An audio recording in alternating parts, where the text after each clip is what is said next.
Well, good morning to you. My name is Jonathan, and I'm so glad to serve as one of the pastors here at North Central.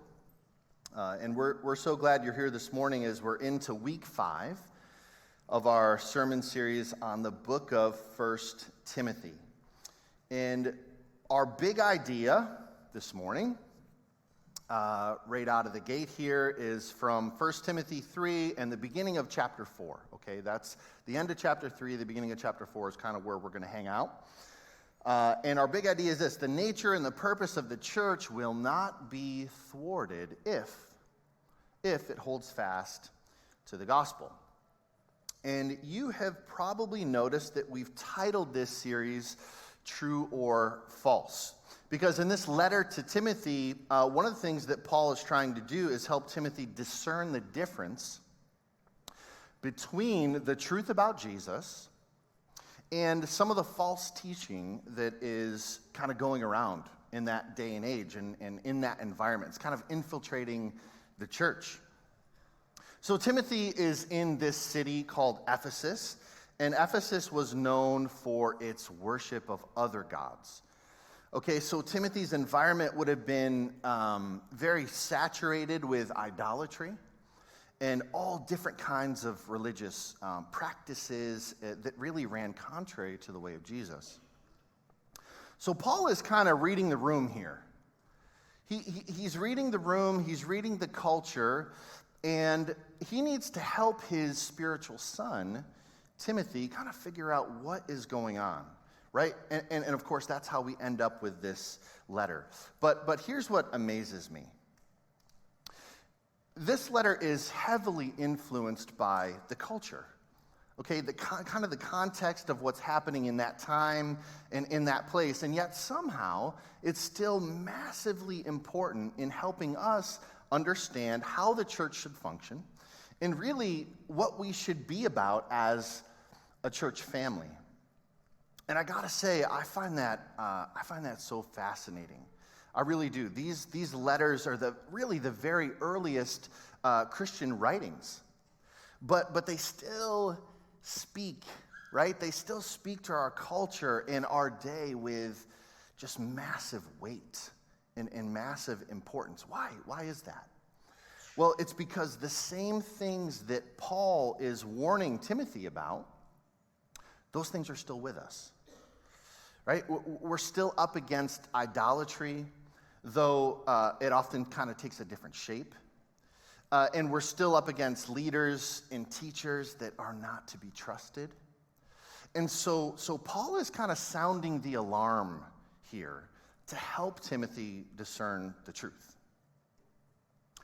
So about a month ago, Megan and I were in Colorado.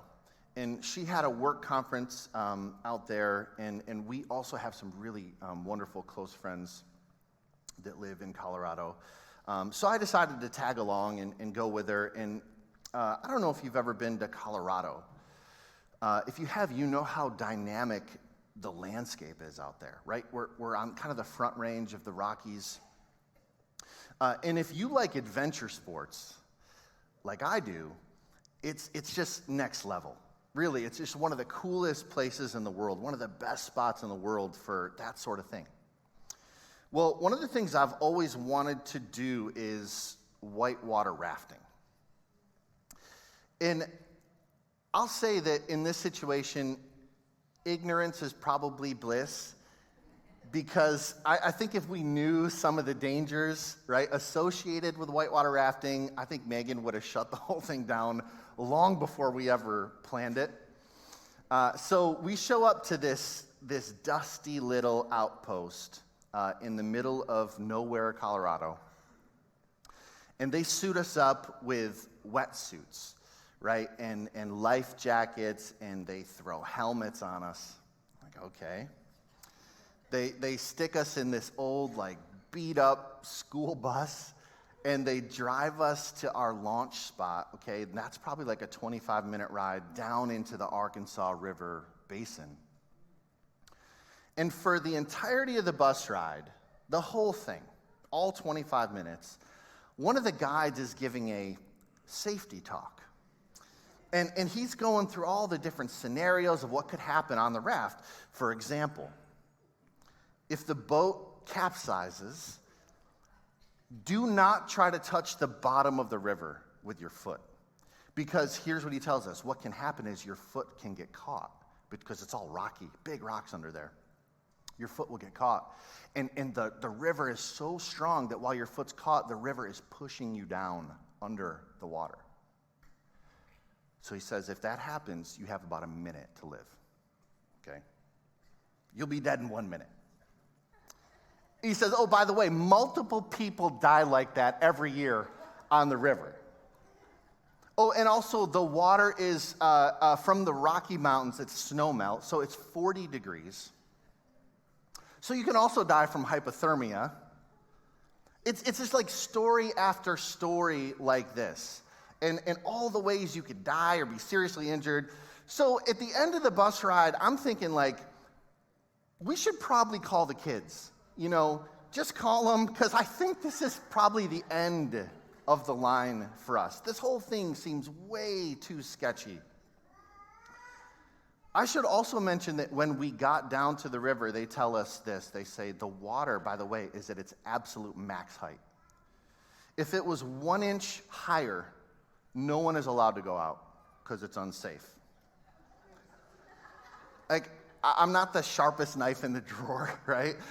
But if the river is safe now, but if it goes up 1 more inch, it's unsafe. It's like, okay, yeah, I got it. All right.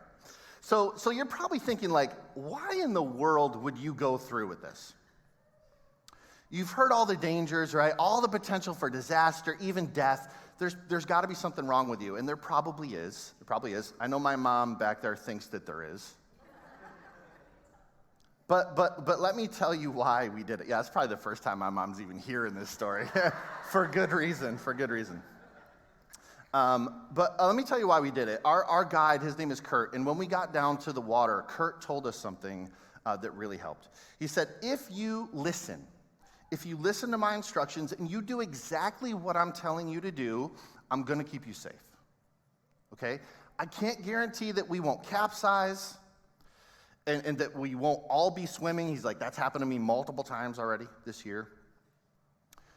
But if you do listen to my instructions and you do exactly what I'm telling you to do, you're going to have a positive outcome. And we're going to have a great day on the river. Here's another thing that Kurt did. Early on, as we're heading downriver, we're in the boat, we're heading downriver, and the water's moving quickly, but we're not in the rapids yet. So it's still kind of relatively calm. And he says, guys, I've got full control of where the boat is aimed. And he says, let me prove it to you. So he says, look up to that rock formation there. And we'd look at it, and almost instantly, the boat would turn and face the rock formation. And he'd say, like, look up to the left there. You see that hawk up there? And the boat would do this. And we're not doing it. He's doing it, right? Steering.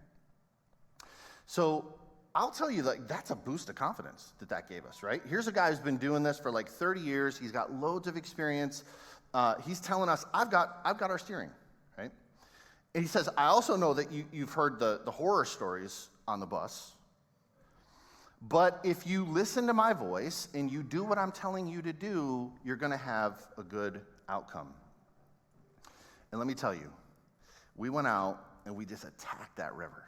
It's level 4, level 5 rapids for 9 miles we did. Waves bigger than me, taller than me, crashing over us. Here we are. That's me in the front. That's Megan right behind me. I'm on the left.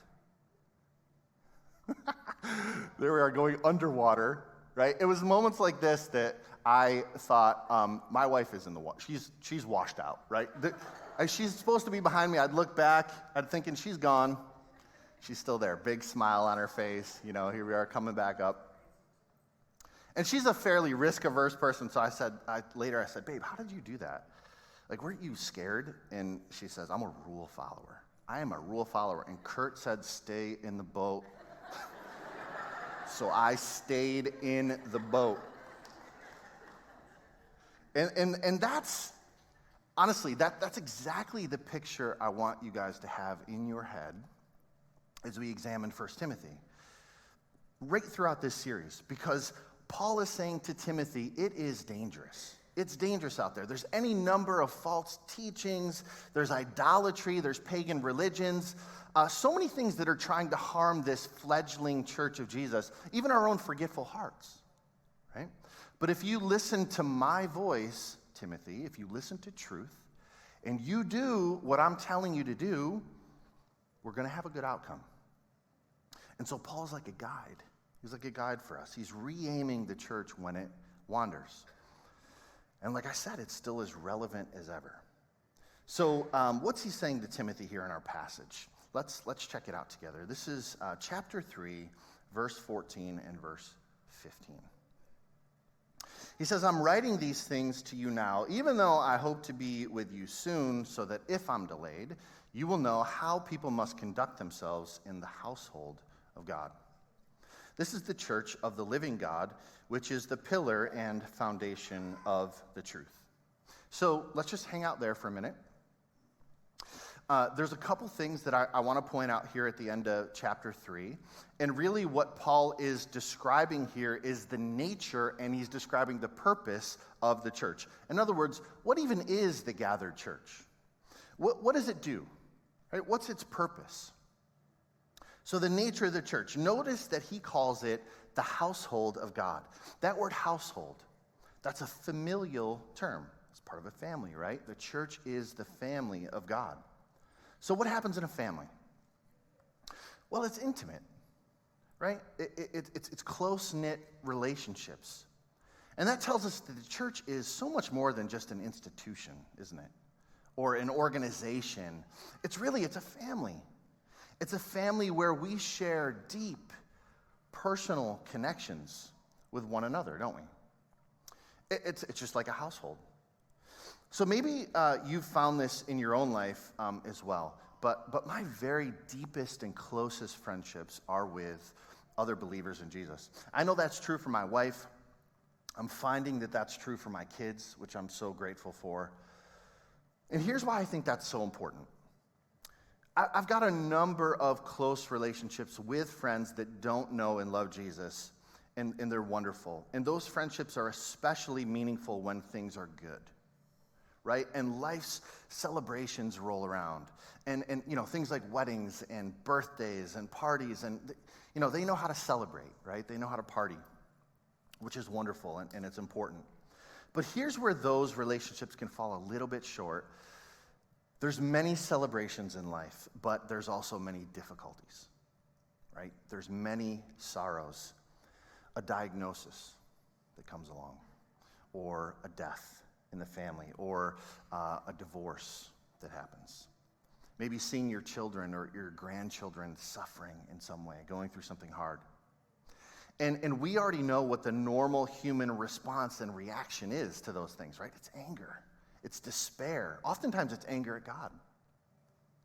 Because we think he should have stopped it, right? He should have stopped it from ever happening in the first place. And it's in moments like those when our heart is frustrated and our heart is angry that we need God's family, right? We need God's family to come around us. And not just express like thoughts and prayers, right, as they say, right? But how about getting in the ditch with us? Right? Grieve with us first, and eventually remind us of what we know to be true about our God. Right? Remind us of the hope that we have. That's what a family does. That's the nature of the household, the family of God. And how about the purpose of the gathered church? What's its purpose? Paul says something very specific here in verse 15 that I want to point out. He says that this household is the, quote, church of the living God. Well, we're going to go back a little ways here and talk about what the church used to look like, okay, before Jesus. And I think that'll hopefully give us a little bit of context. And forgive me if I nerd out a little bit here, but I find this to be so helpful. So, listen, long before Jesus, God provided a way for Israel, his people, to be with him. You remember that? It was like an agreement. And at this agreement's core were three main things. Before I tell you those main things, here's the scenario. This is what's happening. Don't forget this. God's holy, man is sinful, and those two things cannot coexist. They can't commingle, especially under normal circumstances. So here's what's required when the people gather, like we do right now, under the old agreement, okay? They needed three things. Here's what they are. They needed a temple, and that's the dwelling place for God. Secondly, they needed a priest. The priest is a mediator for the people. He's the kind of the go-between. And they also needed a sacrifice. And the sacrifice would atone for, or kind of pay for, the sin of the people. But here's the problem. The people had time and time again broken that agreement, that covenant with God. And they had begun to worship other gods. And so God, in his really unending mercy, says, okay, even though you are unfaithful to me, I will never be unfaithful to you. In fact, there's this amazing story in Genesis 15. And we're just going to do a quick flyover here. But God is making this agreement, this covenant with Abram. And when covenants were made in the ancient Near East, there are certain rituals that would happen, that would accompany this agreement, kind of a ceremony, that would signify what would happen if one of the parties failed to live up to the agreement, if they failed to live up to their end of the deal. And this is a little bit gory, but one common ritual involved, listen to this, cutting an animal in half, and then they would lay the two pieces in two rows, like side by side. And in between would be a path. And then the two parties who were making the agreement, they would walk between the animals, and they would actually invoke a curse on themselves if they failed to keep their end of the agreement. Essentially, what they're saying is, in effect, if I don't fulfill the terms, then what happened to these animals here, like, let that happen to me. Okay? So that's heavy. That's heavy, heavy stuff. And here's what's so interesting about this story. In this story of God's agreement, God doesn't invite, like you normally would, he does not invite Abram to walk through the pieces. Only God walks through the pieces. Now, there's a lot there. There's a lot to kind of unpack, but here's all I want for you to catch today. It's that even though we're disloyal, even though we're forgetful, God will always keep his end of the bargain. He'll always keep his end of the deal. He'll go to the greatest lengths imaginable to do it, even to death. Now, keep that in mind, but I want to fast forward, okay? All through Paul's writings, we're shown that Jesus replaces this focus of Israel's gathering, which is the temple, the priest, and the sacrifice. Jesus replaces those. But still, the author of Hebrews says, don't stop meeting together. Don't neglect meeting together, which seems a little odd, right? If Jesus had come to enact this new agreement where he replaces these three elements, the temple, the priest, the sacrifice, then why gather? Like, why gather at all? Why bother? Jesus replaced the whole thing, right?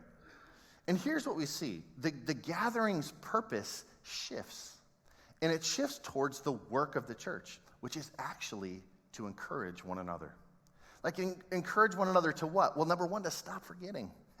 Forgetfulness is nothing new for us, right? From the very beginning, we're profoundly forgetful. And the consequences of forgetting God are not good, to say the least. And this is part of God's design. It's part of his design for helping us remember. It's this. It's the gathering. It's what we're doing right now, right? It's the local church. And I think this is a helpful way to picture it, this little analogy. When we get together, it's very similar to when a married couple renews their vows. They're not starting something new when they reaffirm their love, right? Instead, they're saying, despite everything that's happened over the years, we're still committed to one another. I find that so beautiful. In a worship gathering, it's very similar. The church comes together to hear the gospel, hear it anew, respond in faith, and we're reaffirming that God's promise still stands. We remain his people, he remains our God, and we're standing on this new covenant. right? This new agreement. I don't know if you know this, but it's no small thing when Christians get together. Because listen to this, when a Christian shows up, God shows up. You ever consider that? Paul says in 1 Corinthians, do you not know that you're God's temple and that God's Spirit dwells in you? So, when the church gathers, it gathers as a collection of people in which God lives. And I find that so fascinating. The Christ in me meets the Christ in you. So now, because of the indwelling Holy Spirit, God no longer inhabits a temple, but what does he inhabit? He inhabits his people, right? You see the shift? Another way of saying that is the church is not a building anymore of brick or wood. It's a people. It's a people. And that's a major shift. Of course, culturally, we still call the place that we gather to worship church, right? But the reality is this is just a building. It's just a building. You are the church. I'm the church. And you know what? When the church gathers, something incredible takes place. And there's an author named Mike Cosper. He puts it this way. He says, the church is an outpost of hope in a dying world, a fellowship of resurrected sinners whose presence in the world is a foretaste of a greater transformation to come. And I love that. That's how we should see the gathering of the local church. It's an outpost of hope. What are we? We're resurrected sinners, right? We're pointing to a resurrected Savior, and that's exactly how Paul puts it in our text here in 1 Timothy. He calls it the church of the living God. All right, so we've got this, the church as this pillar of truth, kind of this beacon of hope, so to speak. And then Paul goes on to sort of summarize what the church believes in a short poem, and he calls it a mystery. And I want to look at it together. This is verse 16. He says, without question, this is a great mystery of our faith. Christ was revealed in a human body and vindicated by the Spirit. He was seen by angels and announced to the nations. He was believed in throughout the world and taken to heaven in glory. So in that little bit of poetry, Paul is covering a lot of ground, isn't he? And he's saying this is really just a profound little reminder to Timothy what we believe, right? What are the core beliefs of the church? And Paul does that often in his writing. He'll sort of hit you with a statement that kind of lifts your eyes, right? It reminds you of the supremacy of Jesus, like he does in Colossians 1. All that Jesus has done. And I think that's so helpful because he also, Paul, needs to do some correcting. In other words, he sort of needs us to see the truth. He needs us to see the truth before he points out what the lie is. Makes sense. And that's what we see here at the beginning of chapter 4. Because if everything in that poem is true, and Jesus really is who he says he is, and if God really is revealed in the flesh, as this says, and he's raised to life by the Spirit and seen by angels, and if he really was believed in throughout the world and ascended to heaven, if all that's true, Timothy, then would you believe that there's some false teachers? And they're going around and they are saying some things that in order to achieve righteousness, you need to abstain from some things, right? And that's actually how you're made right with God, by abstaining from some things. So this is Paul, really, Paul's like the whitewater rafting guide, okay? He's saying, whoa, whoa, whoa, whoa. Like that's dangerous water. That is going to capsize your faith in a hurry. So Timothy, listen to my voice. And let's look at what he says here in chapter 4. He says, now, the Holy Spirit tells us clearly that in the last times, some will turn away from the true faith. They'll follow deceptive spirits and teachings that come from demons. These people are hypocrites and liars, and their consciences are dead. They will say, it is wrong to be married and wrong to eat certain foods. But God created those foods to be eaten with thanks by faithful people who know the truth. Since everything God created is good, we should not reject any of it, but receive it with thanks. For we know God for we know it is made acceptable by the word of God and prayer. All right, so here's the first thing that really strikes me about this passage. Paul says, here's what we've got. We've got hypocrites, we've got liars, and they've got dead consciences. And notice he says that they're actually following spirits and demons. And those are some strong descriptors, aren't they? I'm thinking Paul is getting ready to say, listen, like these people are holding satanic rituals, like they're sacrificing children, or they're like, I don't know, any number of things. But he's not saying that. He's actually saying these people think it's wrong to be married and wrong to eat certain foods, which that seems harsh. That seems very harsh. Don't eat certain foods. Don't get married. I'm not sure I would describe that as demonic. So what's going on here? Like, why would Paul use such strong language? And here's what's happening. There's a philosophy then that had gained some momentum in the Greco-Roman world. And honestly, the root of it is still around today, and it's called asceticism. Asceticism. And here are some of the tenets of asceticism. It says that if you detach yourself from physical pleasure, okay, material possessions, you can have inner peace and harmony. It also says that if you include dietary restrictions, you live a celibate life, that'll help you purify your soul and achieve a harmonious life.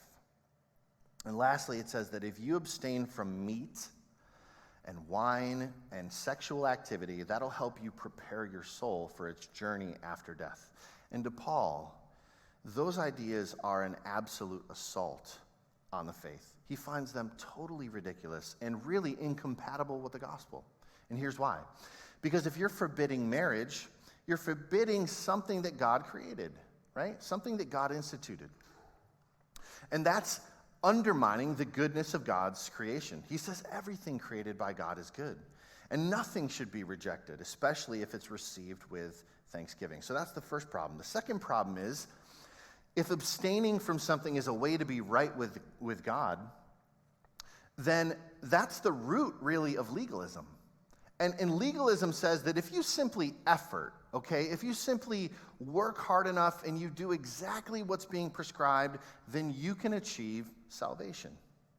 So really, it's in your own hands. You sort of wield the power. Essentially, it's self-rescue.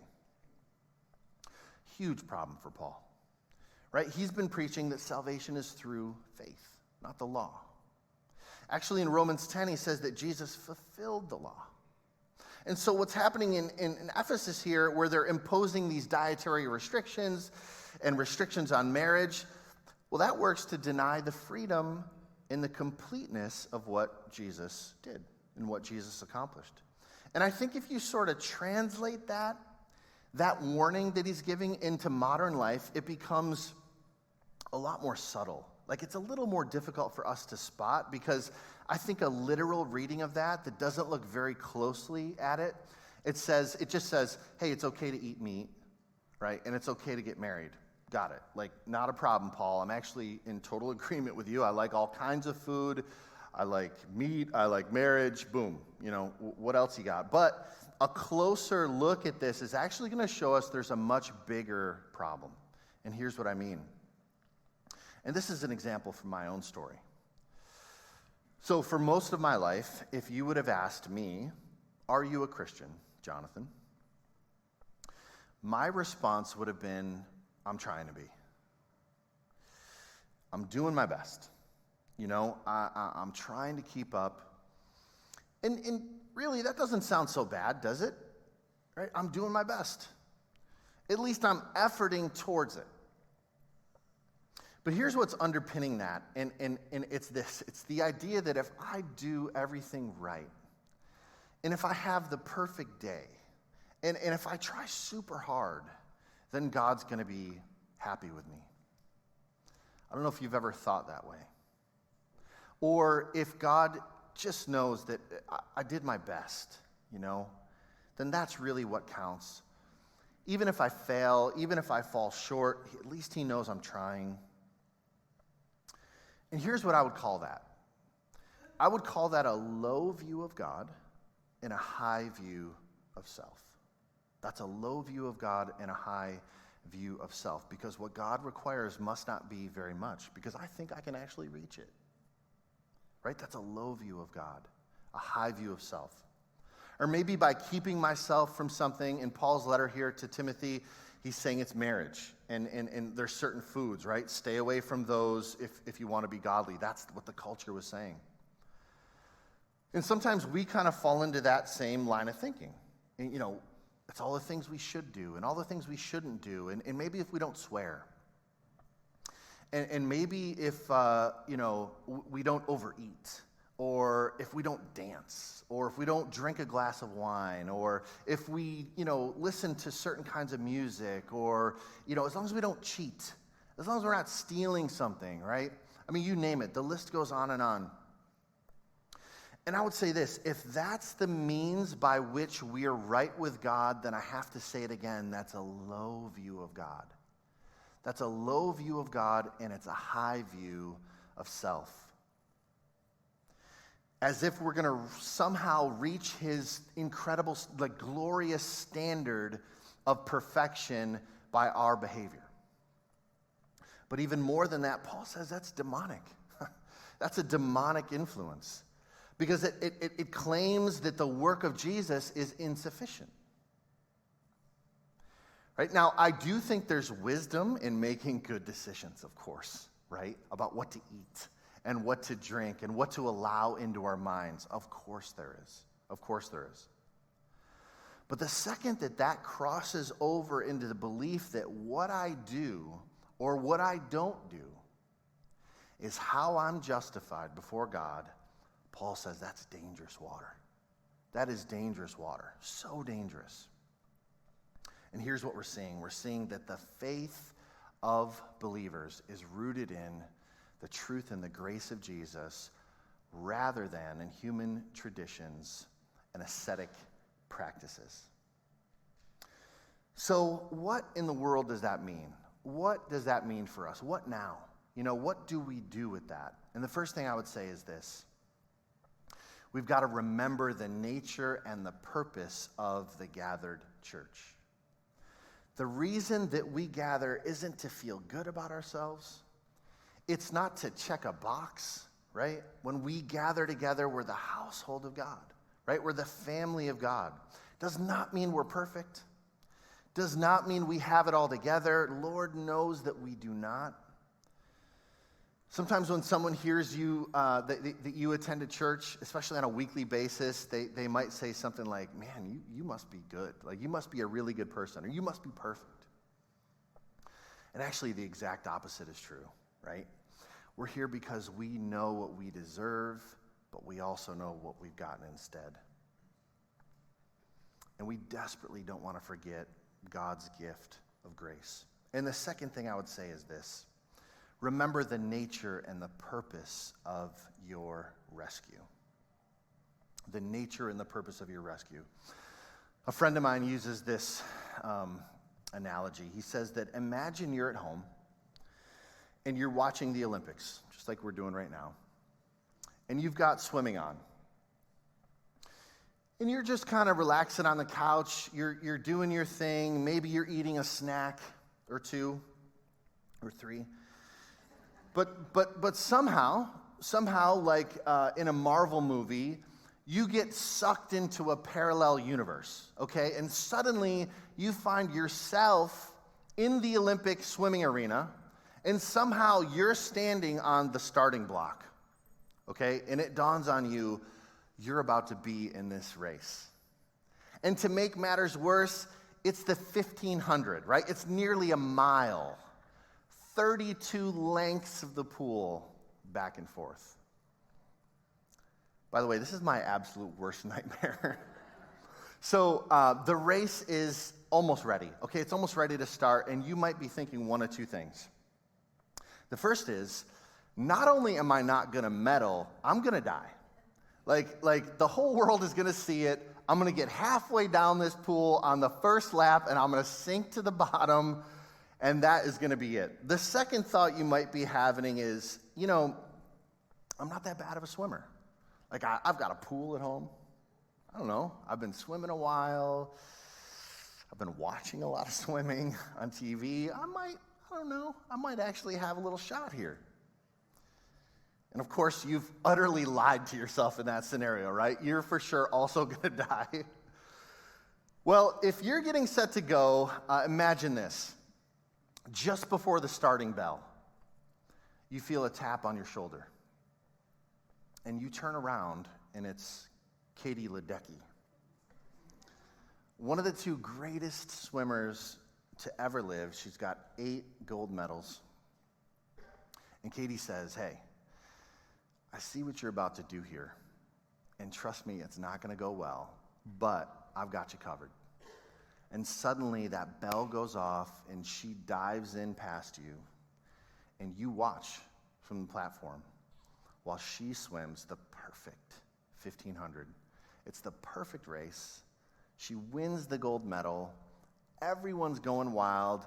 And at the medal ceremony, Katie invites you up onto the platform with her.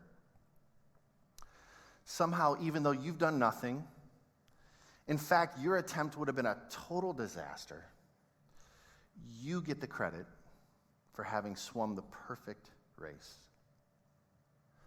And guys, that's a small picture. It's a small picture of what the nature of our salvation is like. Even if we effort at it, even if we try our very best, we still fall so laughably short. Why? Because we didn't just need an example, right? We needed a substitute. Not only did Jesus get the victory for us, he gave his life to do it. Right? He lived the perfect life. He died the death that we deserved. And by his mercy, we get the credit. Right? It's applied to us. The gold medal is ours. And here's the thing. Once we understand that, our response should be, God, what do you want me to do? See that? It's not that there's nothing to do. I know I've done nothing to earn the gift that you've given me, but I know I can't sit back and do nothing with it, right? That's the nature of our salvation. This gift of grace gives the church its purpose, and we've got the very best news to give the world. We really do. One of the ways that we remember that is through the taking of communion together. So we're going to do that. And I just want to encourage you that if you've not received Jesus yet, it's okay not to participate. What we're doing through communion isn't an act that somehow makes us right with God. Instead, Jesus said, do this to remember, right? To remind us of what he's done to put us in right relationship with God. So let's look at it together. This is 1 Corinthians 11. It says this. For I pass on to you what I received from the Lord himself.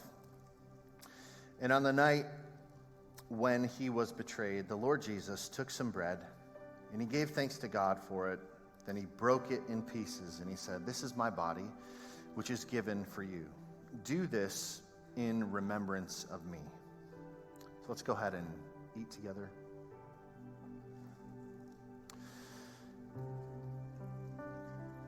And then in the same way, he took the cup of wine after supper, saying, this cup is the new covenant between God and his people, an agreement confirmed with my blood.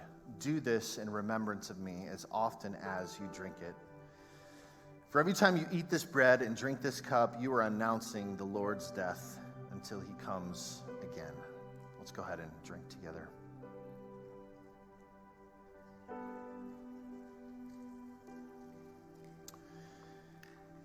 And guys, we're going to spend a little bit of time singing, but also we're going to do some prayer. So if you are a leader in our church family, I want to invite you up to the front here. And there's a couple categories of people that I'm hoping would be willing to come up for prayer this morning. And the first is if you need physical healing in your body. We believe that God heals and that he still does miracles. So we would love it if you need prayer for some kind of sickness or infirmity that you have. Please come forward and receive that. The second thing is this. If you have been trying, and if you've been efforting to please God, if you've been keeping track of a list of things that you either do or do not do, and you think that that is a way that pleases God, and you've just been stuck on this hamster wheel, and you've forgotten the gospel, or maybe you don't know the gospel, the good news of all that Jesus has done, what he's accomplished, and how it's been applied to you, how you get the credit for what Jesus has done and accomplished. Man, that is an incredible truth once it settles into your heart. So if you need prayer regarding that, I want to invite you forward for that as well. So why don't we stand together? We're going to close with a song, and please feel free to come forward and receive prayer from this wonderful group of people up here.